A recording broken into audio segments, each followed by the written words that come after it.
Nah, kalau jadi debat kemarin dengan seluruh pendeta di Indonesia, saya mau minta, coba dong satu pandangan sains, saya tadi kaji secara saintifik, satu saja Bible memandang ilmu pengetahuan modern, satu ayat saja. Kalau ada saya kembali lagi ke Kristen. Ini direkam ini. Kalau ada satu ayat saja bicara tentang ilmu pengetahuan dan mampu memberikan kontribusi sumbangsi bagi kemajuan ilmu pengetahuan dan teknologi, saya akan masuk Kristen lagi, murtad lagi, kembali lagi Kristen. Kalau ada, jaga mulut kita dalam berdakwah ini kan boleh keras, tapi harus dengan argumen ilmiah, referensinya kuat. Saya kata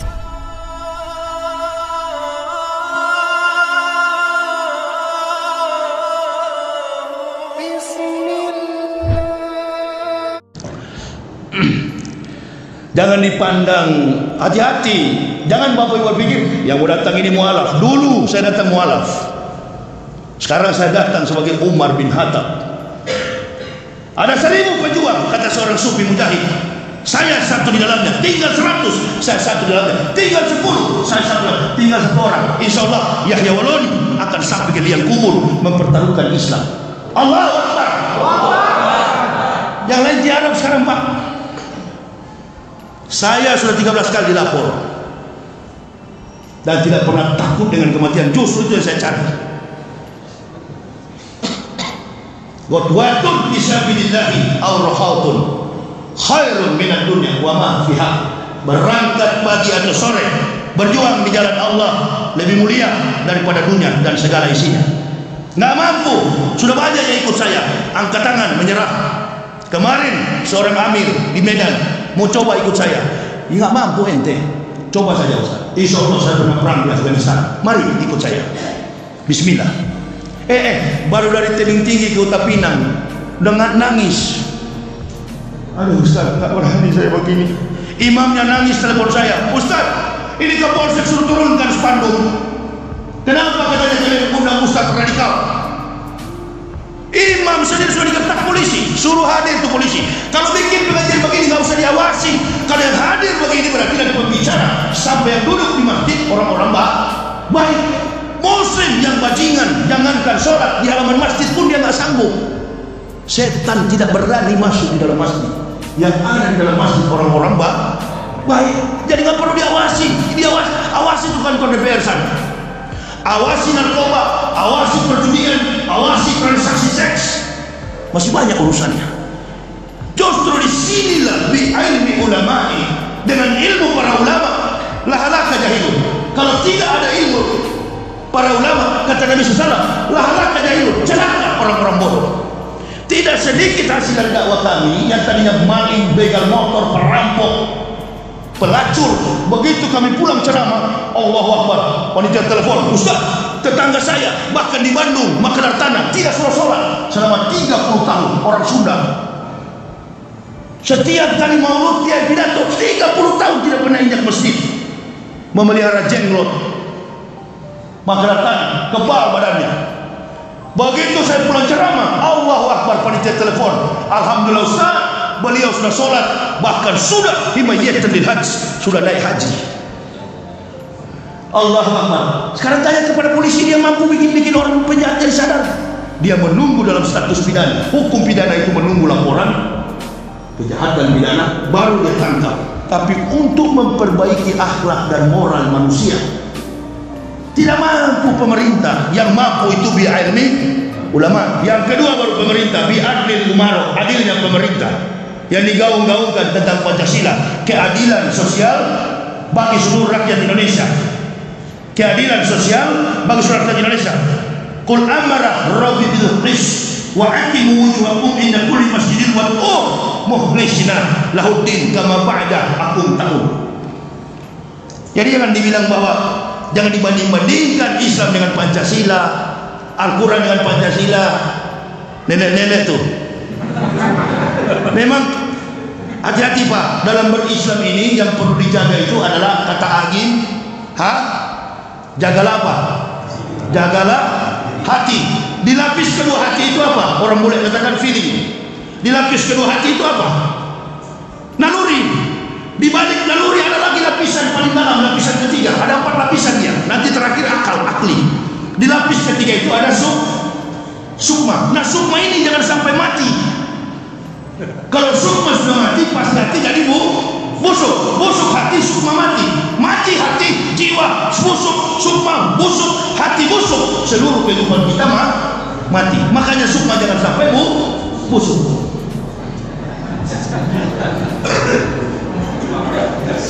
Nah memang begitu Pak, penerimaan Islam itu, apalagi kita membanding-bandingkan antara Nabi dengan proklamator, itu nggak bagus. Kenapa? Representasi kebajikan, implementasi, mengejawantahkan konteks kehidupan pribadi, rumah tangga, bermasyarakat, berbangsa, bernegara, bahkan pemimpin dunia sekalipun, kalau dia mampu mensejahterakan suatu negara, berarti realisasi daripada uswah hasanah yang melekat pada Rasulullah SAW menjadi bagian dari dalam diri pemerintah itu.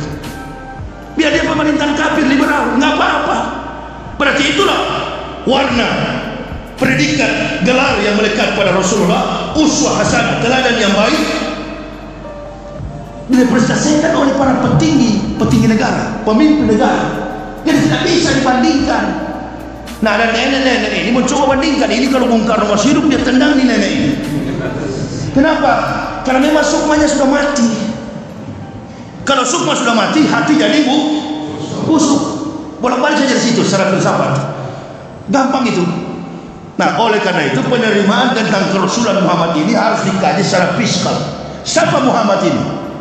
Muhammad ini adalah nabi yang sudah dinubuahkan, risalahkan ribuan tahun sebelum beliau datang. Satu-satunya menjadi saksi yang tercatat dalam 3 kitab, Torah, Nebi'in, Ketubim, Talmud Israel, bahkan dalam Holy Quran, satu-satunya nabi yang mengatakan akan datang Muhammad sallallahu alaihi wasallam adalah Al-Masih, Yeshua Hamasyah, Isa Al-Masih. Dalam bahasa Arab Isa Al-Masih, dalam bahasa di kampungnya Bethlehem, Baitlam adalah Yeshua Hamasyah. Lahirnya tahun berapa? 6 sebelum Masehi. Muhammad 20 April Isnain 20 April tahun 571. Bayangkan jarak hampir 600 tahun disampaikan Al-Masih.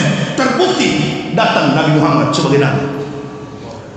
Pada waktu itu kalau sampai tidak datang Nabi Muhammad, berarti tidak betul Al-Quran. Dan Al-Quran sudah turun sebelum Nabi Muhammad datang. Buktinya surat Maryam itu masih ada sampai sekarang. Tapi pemahaman kita orang Islam dan Kristen selalu mengidentikan Isa dengan Kristen. Memang fondasi keislaman kita ini sudah salah dibangun dari awal, sudah salah.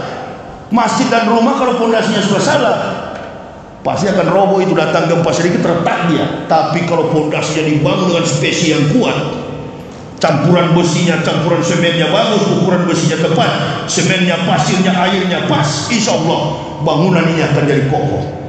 Sama dengan keislaman kita. Makanya jangan heran kok bisa-bisanya Pak Maruf ya, loh itu kan kiai tiba-tiba menjadi umaro. Ada porsi masing-masing, profesional, ulama ya ulama, umaro, mitra seperjalanan, mitra. Radikalnya di mana kami? Radikalnya di mana? Kami mau memperbaiki negara ini asal konsisten, tetap adil kepada mayoritas, sumbangsi pemikiran, sumbangsi tenaga, sumbangsi finansial.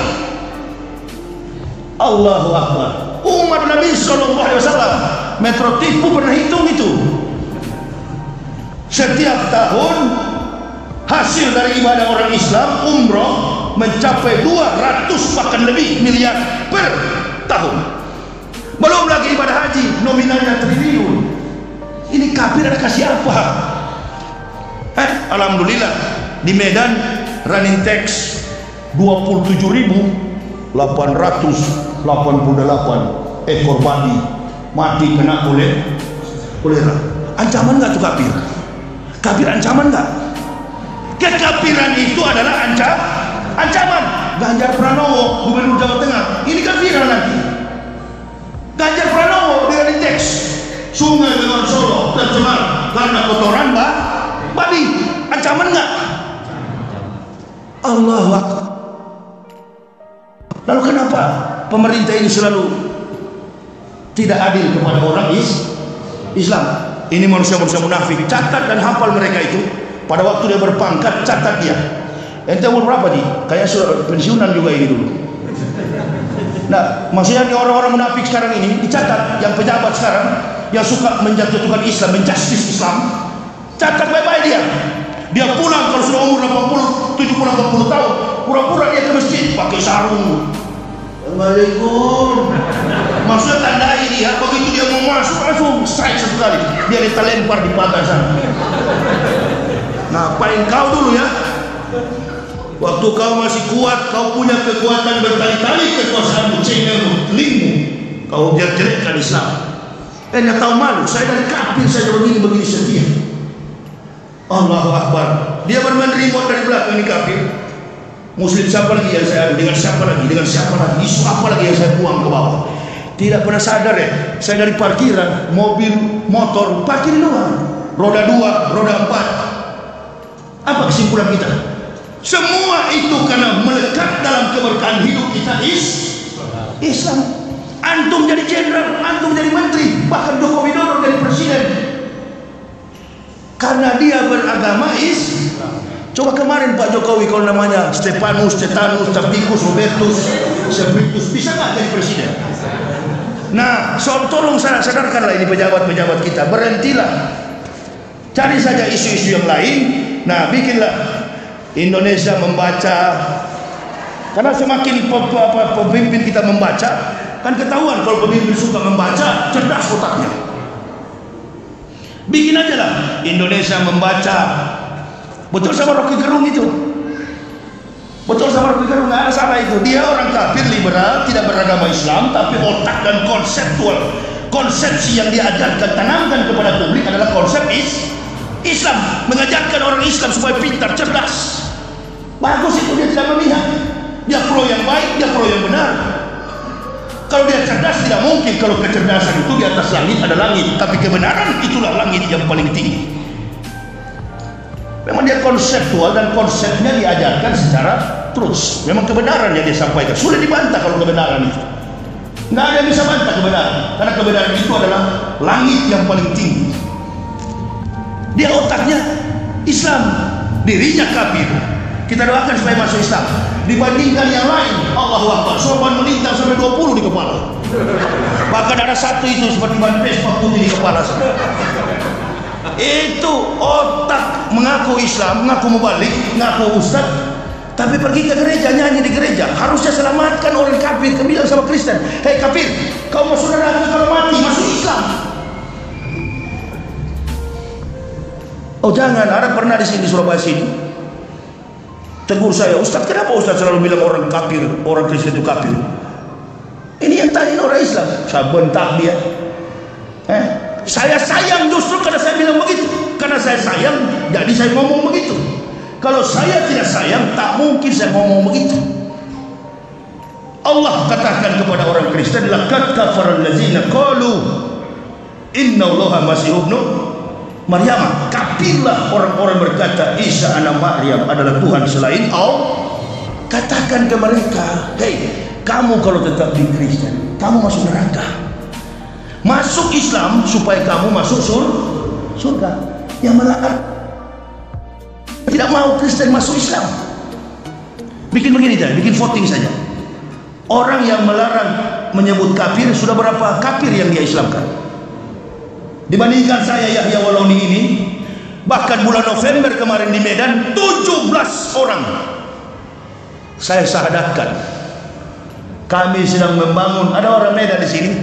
Kami sedang membangun masjid di Kabupaten Karo, Desa Sukamaju, Provinsi Sumatera Utara. Tidak ada masjid sama sekali, hanya gereja yang ada. 65 kepala keluarga masuk Islam. Setiap bulan saya Islamkan orang kafir, padahal ceramah saya keras begini. Datanglah mereka masuk Islam. Sama dengan sekarang ini, di tengah kesibukan orang merayakan perayaan. Iya, ada yang bilang itu haram. Enggak, siapa bilang haram? Dulu saja Pak Maruf waktu jadi masih kiai, dia ngomong tahun 2016, ucapkan selamat Natal itu haram. Banyak jemaah yang WA ke saya, Ustaz betul ucapkan selamat Natal itu haram. Siapa yang bilang? Ini ada fatwa dari MUI. Fatwa dari MUI mana? Pak Maruf Ketua masih itu, waktu itu masih kiai, sekarang kan bukan lagi, sudah enggak. Ya sudah berhentilah. Itu televisi itu tulis KH itu. KH itu yang di Pondok, yang di Sidoarjo, yang di Tebu Ireng, nah itu masih boleh. Kiai Haji Solahuddin Wahid. Itu si siapa juga itu? Akil apa? Ya. Itu biarlah dia begitu. Si siapa? Bukan yang tafsir. Wah, Quraisy. Ditanya sama komentator Metro TV, betulkah Nabi Muhammad dosa-dosanya sudah diampuni dan dia dijamin masuk surga? Kata Quraisy, oh belum tentu. Nah ini orang-orang ini orang Islam atau bukan ini? Kita yang dari kafir begini ilmunya cuma 1-2 biji. Hanya itu saja ayat saya sampaikan, tapi alhamdulillah kuat meyakinkan orang kafir masuk Islam sudah ribuan, dan meyakinkan kepada semua muslim bersatu. Kunut dengan tidak kunut, ikuti. Yang kunut menurut Kiai NU adalah doa. Yang tidak kunut lebih cepat, lebih bagus. Apa yang kau persoalkan?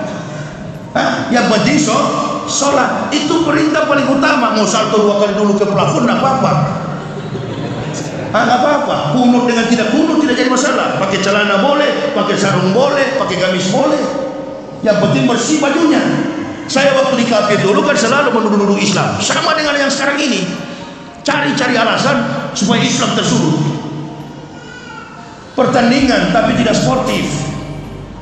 Ini kan seperti orang besar lempar bola ke bawah, anak-anak kecil yang main, padahal permainan bola identik dengan wasit, permainan bola identik dengan atlet, permainan bola identik dengan kompetensi, kemampuan para atlet untuk latihan.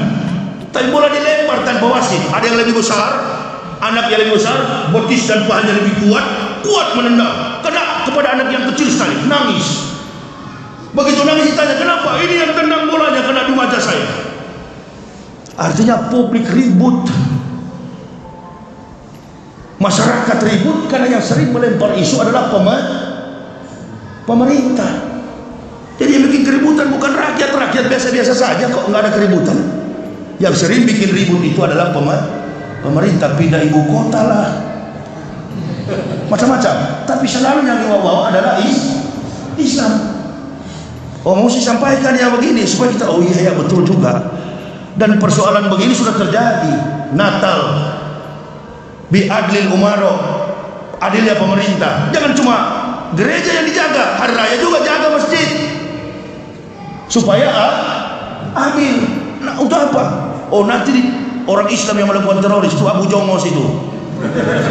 Saya nggak pernah tanggapi karena bukan kelas itu. Enggak lah, jauh dari kompetensi kami jauh. Makanya saya nggak pernah. Jongos semua itu. Pakai baju loreng, sebagian jaga mau gereja, baret miring SD tidak tamat. Waalaikumsalam. Sini kau pulang. Itu Somad dan Yahya Waloni mau datang ceramah. Cegat. Coba kau cegat saya. 2.000 kau di depan situ, mau mati saya. Tak bisa tebas dulu.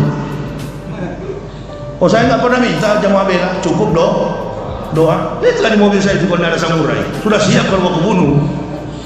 Tapi jamaah jangan pernah bela, cukup doa lebih kuat daripada bela. Ada urusan apa? Orang sudah kesenangan apa yang belum kami rasa? Tinggal satu yang belum kami rasa, melihat wajah Rasulullah Muhammad Sallallahu Alaihi Wasallam. Karena sering merayap ke istana, lupa sudah menghina Nabi.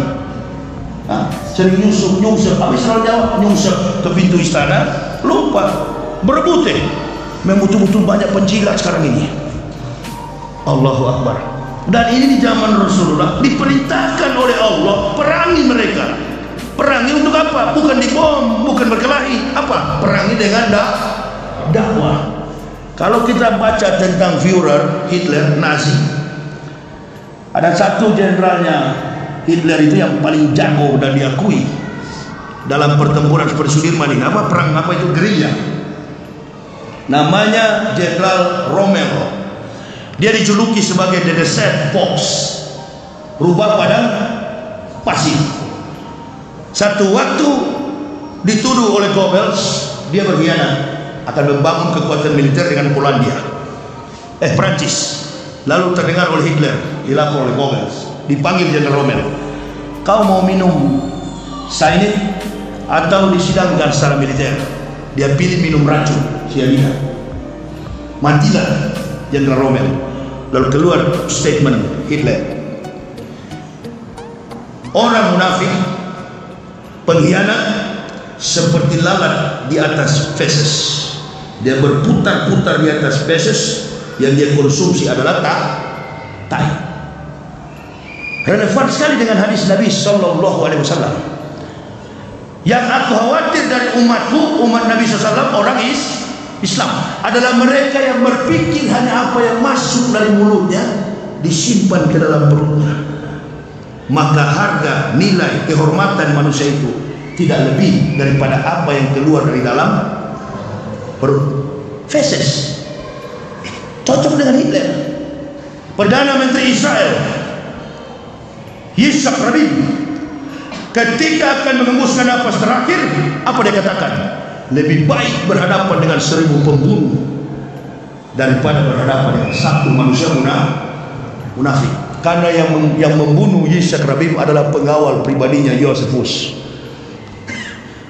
Sampai radar apa itu helikopter, dia berputar-putar di atas Urushalima itu, di atas Masjid Al-Aqsa, untuk mencari tahu di mana persembunyian daripada Josephus. Dicari oleh apa intel yang paling kuat di sana, apa intelijen Israel itu, Mossad dengan sandi mereka Alef, Bet, Gimel, Dalet, Hewau, Sayin, Ket, Dan, Yod, Kaflamet, Memnur, Samek, Ayin besar di konferensi Suntau. Abjad Ibrani itu dipergunakan sebagai sandi Mossad. Saya belajar di kampung Israel, di Israel sana, makanya orang tidak akan tahu tentang karakter Muhammad kecuali dia tahu tentang Sahih Tenach, Torah, Nebi'im, Ketubim yang disingkat menjadi kitab Talmud yang dipegang Yahudi sampai hari ini. Makanya Yahudi kalau mengucapkan kredo, pengakuan imannya mereka hampir sama dengan la ilaha illallah, Sema Yisrael, Yahweh Elohenu, Yahweh Ehad. Dengarlah Israel, Tuhanmu adalah Yahweh. Yahweh itu Ehad, ditujukan kepada Allah Subhanahu wa Ta'ala. Tapi untuk mengakui kerasulan Muhammad, no, tidak. Yahudi tidak pernah mengakui Muhammad itu nabi. Tapi mereka sadar, mereka tahu bahwa Ahmad itu adalah nabi. Mereka tidak mau mengikuti perkataan pendeta Al-Qaeda yang mengatakan bahwa ini adalah cikal bakal orang yang akan menjadi nabi di kemudian hari. Tercatat dalam Taurat, dirubah oleh Kristen, Rohul Kudus, atau dalam bahasa Ibraninya Ruach HaKodesh. Nah, kalau saya tanya, apa doa Bapa kami yang di Bukit Zaitun? Abinu sebar samayem yikada semeka tabu malkuteka yasir sudeka kaaset gahambat etrem lukenu tenlanu hayom. Itu bahasa Ibrani. Abinu sebar samayem, Bapa kami yang di surga. Yang karang doa dalam bahasa Ibrani di Kristen gereja-gereja di Indonesia ini saya dulu di Papua. Baru doa kredo, dia meratap ke tembok, dia tanduk kepalanya di tembok. Doanya apa itu? Adonai Yismurka Mikorra. Saya dah contoh di tembok ratapan, dia tanduk kepalanya ini. Adonai Yismurka Mikorra, Yismur etam seta Mikorra. Adonai Yismurka kaufu eka me'ata we'at olamin. Itu bahasa Ibrani. Adonai Yismurka, Tuhan itu Adonai Yismurka, jauhkan kami dari murka-Mu, jauhkan kami dari hukuman azab-Mu, dari kami sampai turunan kami yang terkutuk untuk selama-lamanya. Itu saya pakai pemberkatan pendeta, Adonai Yismur kami Korra Yismur, padahal itu doa kutukan, mampus kalian. Kristen yang mengakui, katanya itu doa orang keberkahan bagi Yahudi. Yahudi itu, orang Israel itu orang yang diberkahi, orang yang diberkati, bangsa yang dipilih. Dipilih apa? Dikutuk, bukan dipilih betul untuk dikutuk. Itu bukan Israel, itu bukan gennya Ibrahim asli. Asimilasi antara Rum dengan orang-orang Arab Badui. Cuma begitulah perbedaannya. Kemanapun merantau, gennya Ibrahim ini kuat sekali. Orang Arab yang sudah merantau ke Surabaya nikah sama orang Jawa, panggil Yahudi satu orang, periksa gennya, sama gen mereka itu, dari keturunan milah Ibrahim. Makanya ketika Muhammad bawa Islam dikritisi oleh ahli kitab, ahli Taurat, Yahudi, dan kelompok-kelompok kafir Agama apa yang kau bawa ini Muhammad? Turunlah ayat, qul innani hadani rabbi ila siratin mustaqim dinan qiyamah millata Ibrahim hanifah wa ma kana minal musyrikin qul aina sholati wa nusuki wa mahyaya wa mamati lillahi rabbil alamin. Penetapan dalam konsep keilahian, ketuhanan Ibrahim yang bersumber dari agama para leluhur Adam, kemudian dilanjutkan oleh baginda Rasulullah Muhammad sallallahu alaihi wasallam. Agama Ibrahim. Yahudi tidak suka karena mendengar bahwa Muhammad ini akan jadi nabi. Pada waktu Isa disunat, nah inilah yang mereka tolak. Umur 8 hari Isa disunat, pada hari itulah diletakkan di tikar sembahyang. Setelah dibaca doa-doa sunat oleh para rabi Yahudi, tiba-tiba keluar anak baru 8 hari ini sudah berfirman, wa'id sekolah Isa bin Maryamah ya bani Israila ini Rasulullah ilaikum sadiqalimah baina yadaya minat Taurat umbasisra bi rasulil ya'ti bin bani ismuhu Ahmad. Dan datang seorang rasul yang bernama Ahmad. Bayangkan 6 sebelum Masehi Rasulullah datang nanti tahun 571, berarti rentang waktunya 576 tahun.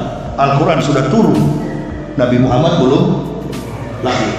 Atau ibu bapak membantah sama saya? Enggak begitu Pak Yahya, salah kamu. Kamu kan mualaf ini. Kamu jangan karang-karang dengan logika. Opa saya, kakek saya pernah ada ketemu Nabi Muhammad. Di mana? Di Mekah. Kakeknya lagi ketemu. Lalu apa? Kata Rasulullah, itu Rasul pernah jumpa dengan Nabi Isa di warung makan Takanajuwo. Nah kita ini kan kebanyakan suka-suka debat sama-sama Mos. Pernah ketemu di warung makan Takanajuwo. Waktu itu Isa, Nabi Muhammad bilang sama Nabi Isa, apa mat?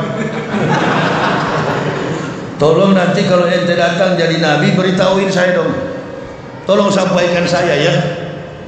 Tadi aja saya sudah 3 kali ke masjid, lupa saya bahwa saya sudah 3 kali. Itu belum lama, belum 10 tahun. Karena saya baru 13 tahun keislaman kami. Tahun 2006, mungkin 2010 saya pernah kemari. Sudah lupa saya. Bagaimana mungkin kalau Al-Quran itu buatan Muhammad? Bagaimana Muhammad tahu tentang kisah Nabi yang 576 tahun, bahkan merangkainya secara sistematis, kontekstualis, teologis, dan rasional, dan tidak pernah mampu dikotori oleh otak dan tangan manusia. Bahkan bukan cuma itu, saya sudah 13 tahun beragama Islam, menghubungkan, merelevansikan antara konteks kebenaran ayat suci Al-Quran dengan pandangan ilmu pengetahuan para ahli, para saintis. Banyak sekali ayatnya, termasuk buku yang dikarang oleh Dr. Maurice Buckley yang dalam bahasa Prancis berjudul La Coran, La Bible, Atlas Sains Modern. Bible dan Quran, Al-Quran memandang ilmu pengetahuan modern. Cuma satu kata di dalam Al-Quran. Apa itu? Nutfah. Nutfah itu adalah setetes mani air yang hina mengandung berjuta-juta sel telur, disimpan ke dalam kantong rahim yang kokoh. Laqad khalaqnal insana min sulalatin min tin summa ja'alnahu nutfatan nutfah fi qararin makin. Maurice Buckley ini adalah ahli kandungan. Beliau terus berpikir, dari mana ini sumbernya?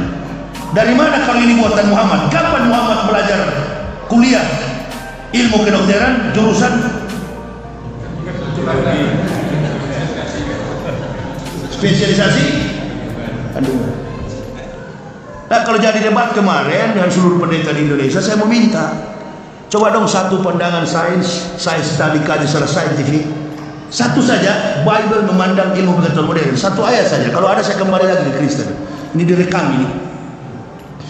Kalau ada satu ayat saja bicara tentang ilmu pengetahuan dan mampu memberikan kontribusi sumbangsi bagi kemajuan ilmu pengetahuan dan teknologi, saya akan masuk Kristen lagi, murtad lagi, kembali lagi Kristen. Kalau ada. Sementara saya ini sudah banyak, sudah ratusan. Bahkan ketika musim haji tahun 2013, angkasawan Amerika Lawrence Edward Joseph ingin mencari tahu tentang Hajar Aswad, batu hitam. Tidak diberikan izin oleh King Abdullah. Piu kafirun tidak boleh masuk ke dalam. hanya boleh dari udara. Digunakan teleskop untuk melihat apa di Hajar Aswad. Ternyata beliau berkomentar, menyusun pernyataan secara sistematis, diungkapkan pada New York Times, koran terkenal di Amerika. Apa kata beliau? Kami berhutang besar kepada umat Islam. Andai mereka tidak tawaf dan sholat 5 waktu, berhentilah putaran bumi ini, karena superkonduktor yang berpusat di Hajar Aswad tidak lagi memancarkan gelombang elektromagnetik. Begitu ditelusuri dengan teleskop, diamati, menganggap observasi, ternyata Hajar Aswad itu adalah batu meteor yang mengandung kadar logam 23.000 kali lebih tebal daripada baja yang ada. Adakah kira-kira Bible Kristen bisa memberikan sumbangsi soal itu? Kita umroh, dia juga ikut pergi ke apa? Ke Yerusalem. Sampai di sana, ya Nasrani jasad. Kata Yahudi, Nasrani najis. Dia baku baptis di Sungai Yordan. Dia turun ke Sungai Yordan. Sungai Yordan itu melumut. Yahudi bilang itu goblok semua sana, saling baptis ya. Yahudi tidak dibaptis. Anak umur 8 hari Yahudi disunat. Bahkan agama Yahudi sampai hari ini masih memegang prinsip rajam. 3 hukum rajam di Israel.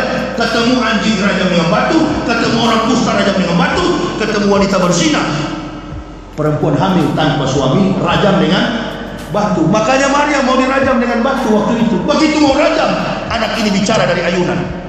Qala ini Abdullah atani alkitab wa ja'alani nabiyyan wa ja'alani mubarakan aina ma kuntu awsani bi sholati wa zakati ma dumtu hayya. Kaget Yahudi. Masya Allah, anak baru lahir, baru 1 menit potong pusat sudah bisa bicara. Yahudi buka kitabnya. Masya Allah, ternyata yang disampaikan ini adalah firman. Ini Yahudi dasar kepala batu, belum percaya. Sudah, kita pulang dulu. Ada 3 kelompok, 4 kelompok: Yahudi, Saduki, Parisi, dengan 1 pelihat bintang, Majusi. Orang Kristen bilang orang-orang Majus, orang Islam bilang kaum Majusi, penyembah matahari, politeisme. Pulang mereka, dasar kepala batu. Bukan langsung pulang, sini di warung kopi dulu. Apa di Saudi dengan Saduki kelompok radikal yang tidak suka dengan nabi. Bahkan mereka bantai di tembok ratapan itu 378 nabi di situ. Nabi yang telah dia bantai Yeremia. Makanya tembok ratapan itu namanya nunduk Yeremia, ratapan tangisan dari Nabi Yeremia. Di situ dia bantai. Lolos hanya 2 nabi dari tangan bedara Yahudi. Siapa? Al-Masih dan Muhammad SAW.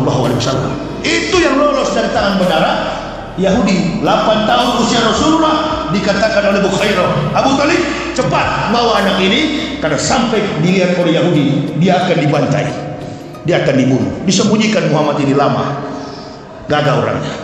Jadi Yahudi pulang. Sokong dia singgah di warung kopi. Nah ini susahnya ini keturunan Yahudi, ceramah sudah hampir 2 jam tidak ada kopi. Nah memang harus begitu, harus disinggung. Ini kan detektor ini untuk menjaga dan untuk memonitor keikhlasan panitia. Dari kopi inilah detektor ini. Bismillah. Oh bagus ini panitia. Soal sistem begini jangan harap saya berhenti. Apalagi ini jadwal terakhir saya langsung pulang. Oh iya, jangan kau ingat ini, jangan buka kau di situ. Mundur. Udahlah, memang itu sudah dipakai di sana, gas full, jangan setengah. Begitu pulang, masuk kopi, ritual terakhir apa itu? Khitanan. Kalau Maryam khitan anak ini berarti dia golongan dari budaya Yudaisme, agama kita. Tunggu sampai 8 hari. Begitu 8 hari sampai mulai dia WA. Yahudi WA sudah, Assalamualaikum Ki. Salam di. Ini sudah 8 hari, yuk kita pergi ke Maryam. Sebentar saya pesan Grab dulu. Datanglah Grab. Naik. Ayo kita berangkat menuju ke rumah Maryam. Sampai di rumah Maryam, kaget dia. Dari halaman sampai ke dalam rumah Maryam terdengar pukulan, rebana, gambus dan kecapi dipetik. Masya Allah, penari latar, doa kumandangkan, rabi-rabi Yahudi, rabi bukan Robi. rohnya tidak tebal. Kalau Rabbi itu berarti pendeta Yahudi. Masya Allah. Imamnya sudah baca. Orang baca ayat, dia datang lagi, kitab mana kau baca itu? Dia tanya sama imam-imam. Ya Talmud, kata imam-imam. Ini Al-Quran belum tersusun ya, karena Muhammad masih jauh belakang. Kitab apa yang kau baca? Rangkuman daripada kitab Nabi, syair Nabi, kitab Rasul, dan kitab terakhir Musa di Bukit Tursina. Apa namanya? Tanakh, Torah, Nebi'im, Ketubim. Dibaca kitab campurkan jadi satu, Nebi'im, Ketubim campurkan jadi satu. Sekarang yang dipegang Yahudi adalah Talmud. Yang perjanjian lama Kristen pakai itu adalah adopsi dari kitab orang Israel.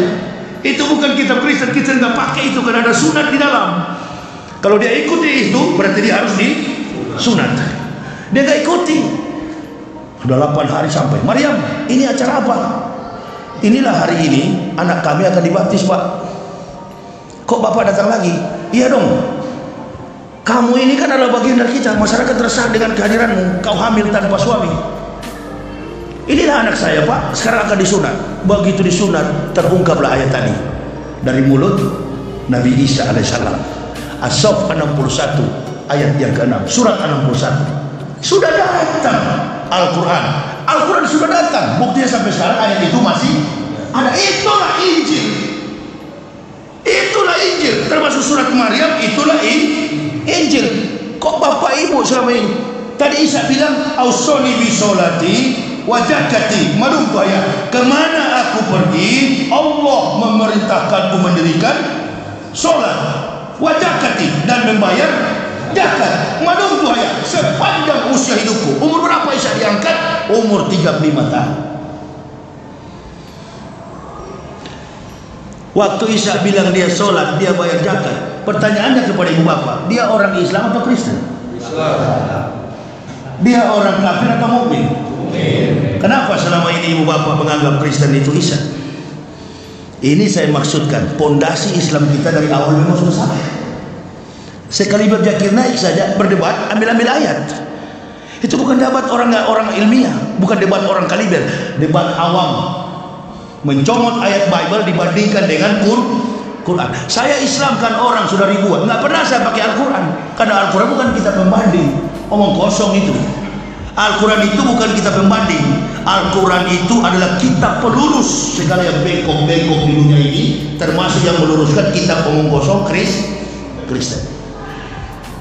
Di dalam Al-Quran itu ada Injil, ada Taurat, ada Zabur, ada semua kumpulan rangkuman dan seluruh kitab para nabi. Itu namanya Al-Quran. Sifatnya apa? Universal. Huda linnasi wa bainati minal huda wal furqan. Pembeda antara hak dan batil. Nah, kalau dia bertindak sebagai pembeda antara hak dan batil, berarti dakwah kita harus hitam putih, bukan abu-abu.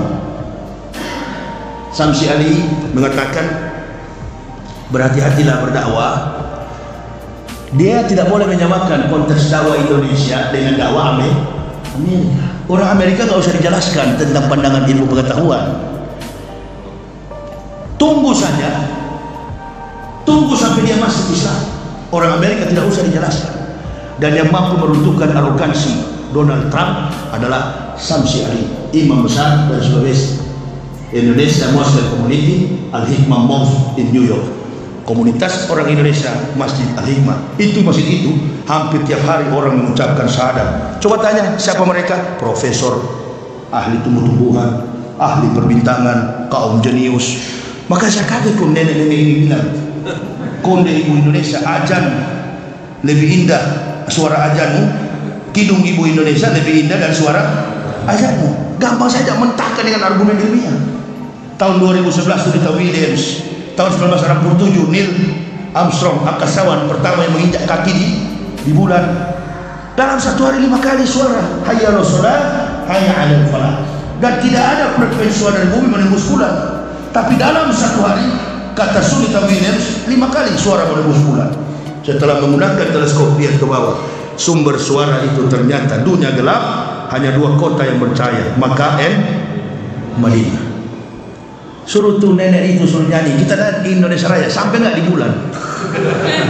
Di pohon mangga itu pun security tidak dengar hansip itu. Hah? Sama tadi saya mau cari masjid ini sampai di belakang tembok itu. Tanya sama Hansip. Assalamualaikum komandan. Waalaikumsalam. Bilang komandan langsung siap siaga dia. Pak, bunyi sepatunya. Di mana itu pondok mutiara? Bapak jalan belakang ini Pak, ditutup di situ. Terlempar-lempar saya suami istri ke sana kemarin masuk. Kesiapsiagaan. Tanya masjidnya di mana? Sini. Sampai di situ pun nggak sampai. Bubar kita pengajian tanya, Yahya Selamat tadi sampai nggak di situ? Atau kita nyanyi lagu Indonesia Raya 17 Agustus sampai nggak? Sampai nggak di Amerika? Jangankan di bulan, di Amerika sampai nggak? Atau di Ambon, di Maluku, di Papua sampai nggak? Nggak sampai. Tapi Al-Quran tembus sampai ke bulan. Makanya kalau goblok belajar. Karena susahnya di Indonesia ini goblok tapi sok pintar. Nah ini tuh bahaya. Ini tuh bahaya. Maksudnya juga ikut-ikutan. Orang goblok kok didengar. Ya, belajarlah kepada orang pintar. Rocky Gerung itu saya setuju sekali. Dulu mau masuk Islam, ya nggak tahu kenapa langsung ditodong suruh sunat. Nah itu dia lari. Itu kan privat itu. Ya udahlah ya. Udah dia yang penting disyahadatkan, masalah dia disunat nanti urusan 80. Yang penting sudah masuk Islam. Saya begitu masuk Islam nggak ada bicara sunat. Sudah begitu disunat mau ke masjid ditahan oleh Pak Kiai Komarusopa. Tunggu dulu Pak Yahya. Apa? Jangan dulu ke masjid. Jadi saya ingin sholat Kiai. Betul, tapi Bapak belum sunat. Orang ke masjid harus disunat. Sama sekali itu Ahok dengan Tarus Libyo. Dia tidak sunat, sembarang masjid di Jakarta dia masuk. Yang munafik bukan Ahok, yang munafik bukan Tarus Libyo, pengurus. Ini kopi, saya undang Bapak Ibu ke rumah saya suguhkan segelas kopi. Begitu anak saya umur 2 tahun, Ibnu, dia tabrak kopi itu. Ibu bapak tersinggung tidak? Yakin 1000% tidak tersinggung. Tapi ketika istri saya menabrak kopi itu jatuh, mukanya cemberut. Bapak Ibu tersinggung nggak? Bukan cuma tersinggung, tobat, nggak mau lagi ke rumah Ustadz Yahya. Karena istrinya cemberut, kopinya jatuh. Anak kecil tadi adalah orang kafir, orang dewasa tadi adalah Muslim. Sudah tahu tapi pura-pura tidak. Ini berubahlah kita, sadarlah kita bahwa Islam ini bukan teori, Islam ini adalah praktik. Kami pun berdakwah membenarkan semua argumen Islam karena referensinya kuat. Termasuk Natal ini saya akan baca, bukan saya bilang, saya nggak mau ngarang-ngarang cerita, karena ini kan orang bilang haram. Tidak ada haram, bukan haram. Tapi saya akan baca argumen pendeta Abineno, seorang teolog Kristen terkemuka, berkata, sampai hari ini kita tidak tahu secara pasti tanggal, bulan, dan tahun berapa Yesus itu dilahirkan. Lihat Abineno, Ibadat Jemaat Abad-abad Pertama, Badan Perpustakaan Kristen Jakarta, 1961, halaman 64. Ini pendeta yang bilang dia tidak tahu, dan semua pendeta tidak tahu tanggal berapa itu dilahirkan. Nah kalau orang Islam ikutan ucapkan Natal, bukan haram, tapi sama-sama goblok dengan kafir. Itu barangkali ya, orang bilang saya keras, tapi saya tidak bisa dipegang oleh hukum karena ada argumen. Harusnya orang Kristen jangan marah ke saya, marahlah sama Abineno. Abineno ini sudah di neraka karena sudah mampus. Nah, insya Allah saya yang masuk surga karena saya masuk Islam. Walau ana ahlal kitabi amanu wa taqaw lakafarna anhum sayiatihim wala atkalnahum jannati na'im. Sekiranya ahli kitab mau beriman, bertakwa kepada kami, kata Allah, kami hapuskan kesalahan mereka dan menempatkan mereka di surga yang penuh kenikmatan. Insya Allah pendeta yang masuk surga adalah pendeta yang masuk Islam. Saya sangat ini, orang di Surabaya ini mayoritas Muslim. Tuh pendeta gas besar sekali spanduknya itu, Pariyaji. Saya spanduknya pun takut dipasang. Iya, kasihan. Padahal kita mayoritas. Coba sekali-sekali lah tabligh akbar, pasang juga di baliho depan. Tunjukkan juga bahwa kita mampu. Penceramah Ustadz Yahya Waloni, kalau nggak Intel datang di sini. Intelnya bukan orang kafir, orang Nah ini tuh pemakan tai semua.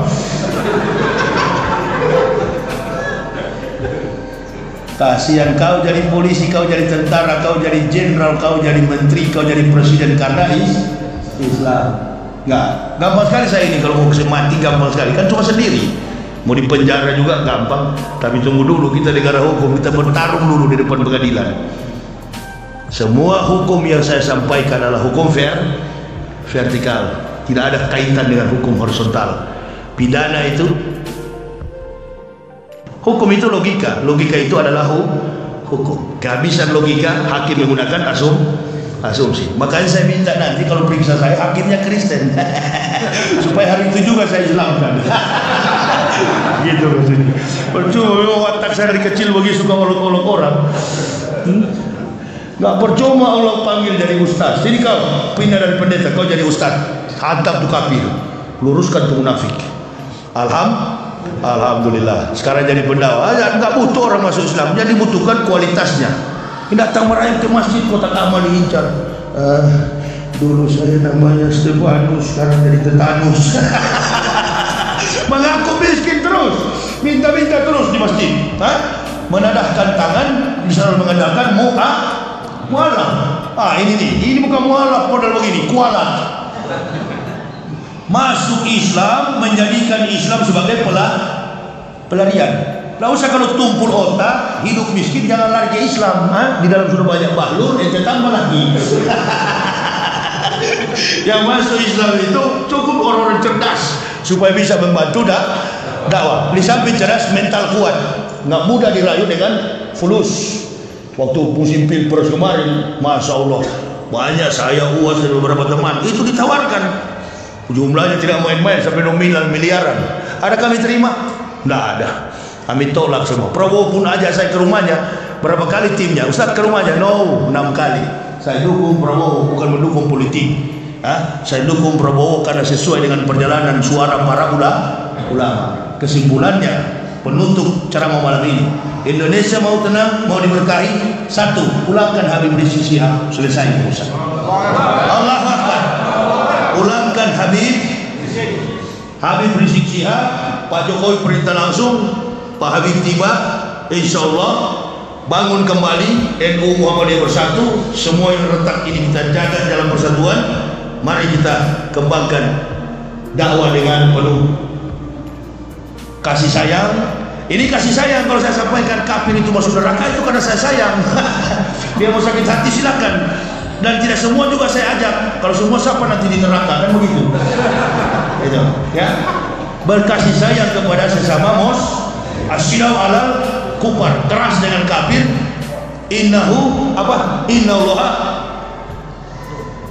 Innallaha mu'minuna ikhwah. Sesungguhnya sama muslim itu bersaudara. Asyidau alal kufar, keras dengan kafir. Keras bukan dibunuh, tapi kasih tahu, pendeta kau masuk neraka, pastor kau masuk neraka, kecuali masuk Islam. Tadi saya ceramah di pusat penerbangan angkatan laut juga begitu.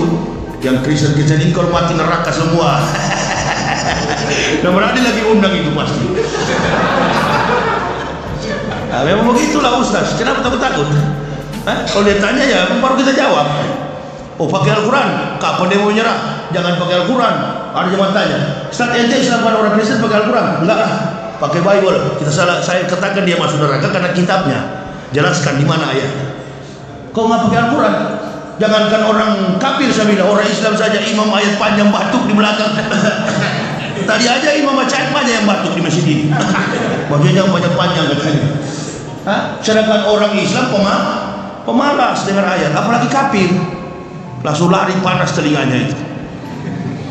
Islamkan dia, nanti kalau sudah muslim baru dididik dengan Al-Quran. Nah inilah, saya nggak pernah berubah sampai masuk ke liang kubur, nggak bakal berubah. Prinsip saya, prinsip orang Melayu, lebih baik mati berkalang tanah daripada hidup bercermin bangkai.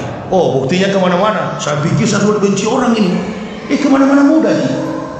Di rest area makan gratis. Barusan tadi pesan orang tahu, Pak Ustaz ya gratis bakso apa segala macam.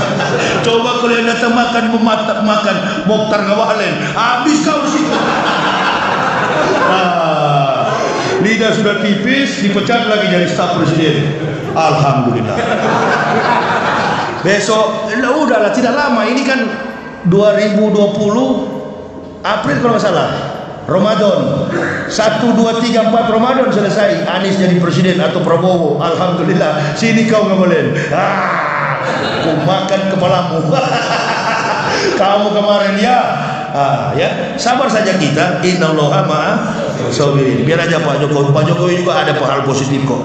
Saya dulu ke Surabaya 17 jam, alhamdulillah sekarang cuma 6 jam.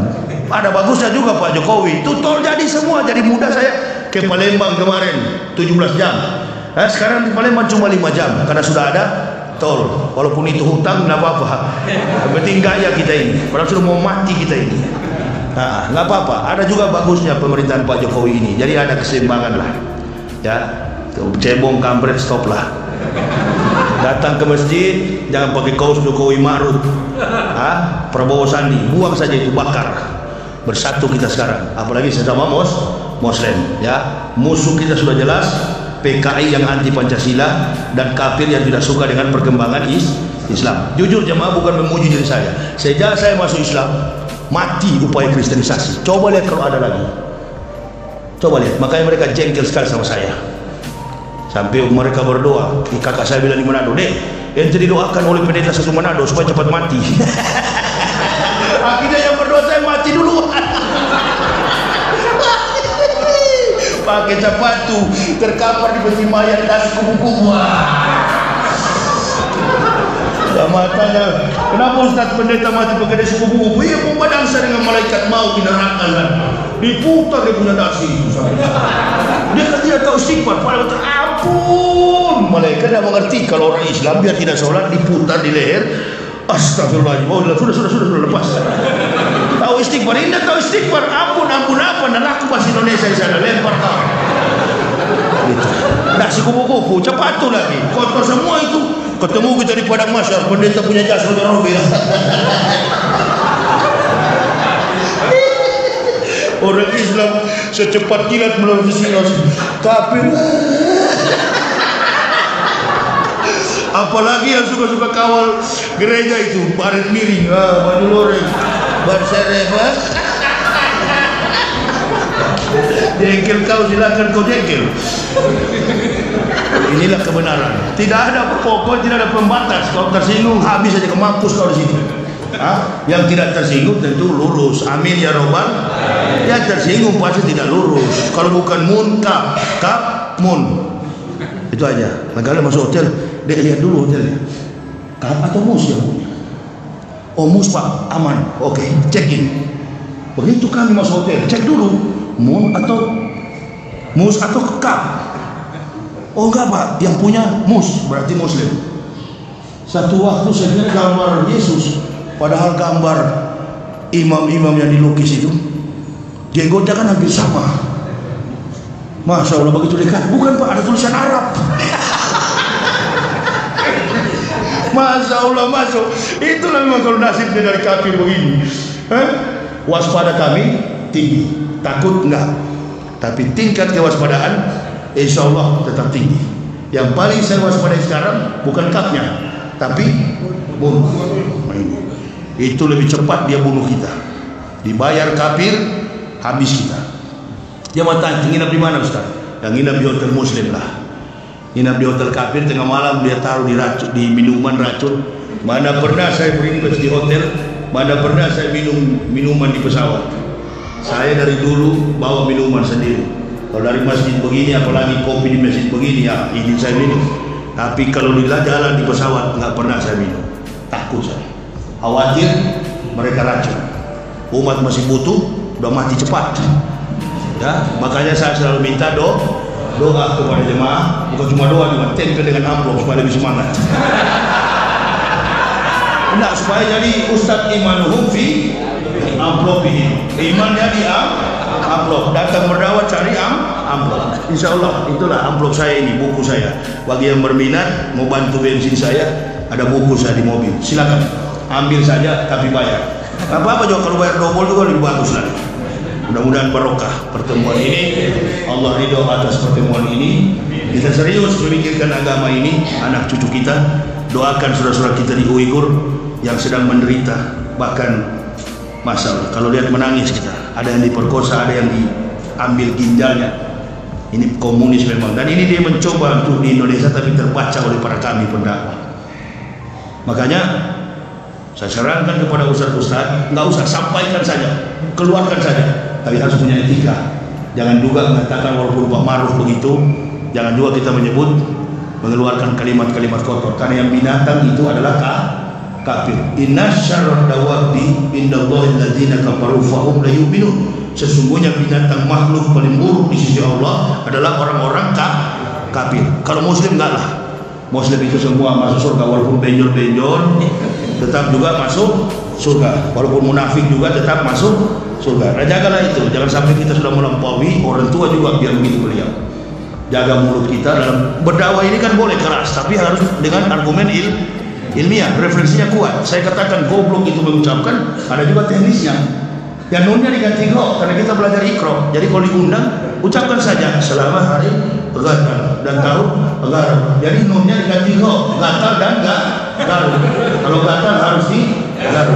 Nah, harus begitu. Hadapi ular harus lebih licik daripada ular. Karena sekarang musim, jangan di kompleks ini ya. Jangan sampai banyak ular lagi ya. Mudah-mudahan tidak dipatok, apalagi menjadi ular. Saya kira inilah ceramah tentang ular.